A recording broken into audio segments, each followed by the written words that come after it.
हेडलाईन्सचे प्रायोजक आहे NBC bearings, लांब पळण्यासाठी। मी पालकमंत्री असताना पुण्यात अशा चिंताजनक घटना घडल्यास नाही, चंद्रकांत पाटलांचा अजित पवारांना टोला, नंतर सारवासारव। राज्यातील सर्व मुस्लिमांनाही ओबीसीतून आरक्षण द्या, सरकार आरक्षण कसं देत नाही तेच पाहतो, मनोज जरांगींचा इशारा।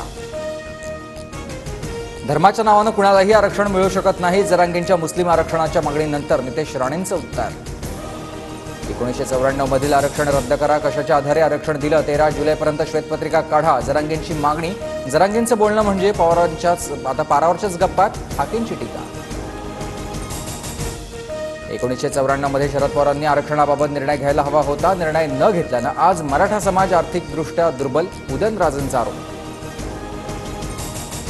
जळगावातील शिंदेंच्या सभेनंतर शिक्षक संस्थाचालकांना पैसे वाटले, पुरावे दिलेत, पैसे वाटणाऱ्या अधिकाऱ्यांचीही माहिती देणार, सुषमा अंधारेंचा इशारा। अंधारेंनी माझ्यावर केलेले आरोप खोटे, शिक्षकांची बदनामी करण्याचं काम सुरू, किशोर दाराडेंनी अंधारेंचे आरोप फेटाळले। राज्याचे मुख्यमंत्री शिक्षकांचा शेअर बाजाराप्रमाणे भाव लावत आहेत, शिक्षक मतदारसंघ निवडणुकीवरून राऊतांचा शिंदेंवर निशाणा।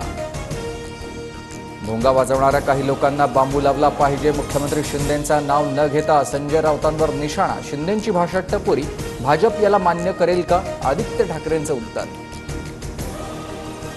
विधानसभा निवडणुकीसाठी महायुतीत प्राथमिक फॉर्म्युल्यावर चर्चा, भाजप 155, शिंदे गटाला 65 तर दादा गटाला 55 जागा मिळणार, उर्वरित जागा मित्रपक्षांना मिळण्याचा अंदाज। महायुतीत जागा वाटपासंदर्भात अद्याप कोणतीही बोलणी झालेली नाही, शिंदे फडणवीस आणि अजितदादांच्या बैठकीत चर्चा होईल, चर्चेच्या 2 ते 3 फेऱ्या होतील, शिरसाडांची माहिती। महाराष्ट्रातील पुढचा मुख्यमंत्री काँग्रेसचा असणार, तर मिरज विधानसभा मतदारसंघात काँग्रेसचा झेंडा फडकणार, विश्वजित कदमांचा दावा।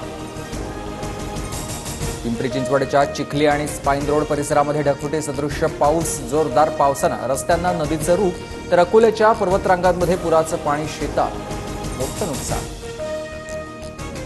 छत्रपती संभाजीनगरमधील वेलगंगा नदीला पूर, धुळे यवतमाळ जिल्ह्यातील 8 मंडळामध्ये अतिवृष्टीची नोंद, वाशिमच्या कारंजा शहरातही जोरदार पाऊस, नदी नाले तुडुंब। बिहारमधील नवाद्यात सीबीआय पथकावर हल्ला, बनावट सीबीआय अधिकारी असल्याचं समजून जमावाचा हल्ला, 4घांना अटक। यूजीसी नेट प्रकरणाचा तपास करण्यासाठी आली होती सीबीआयची टीम। हेडलाईन्सचे प्रायोजक आहे एनबीसी बेरिंग्स, लांब पळण्यासाठी।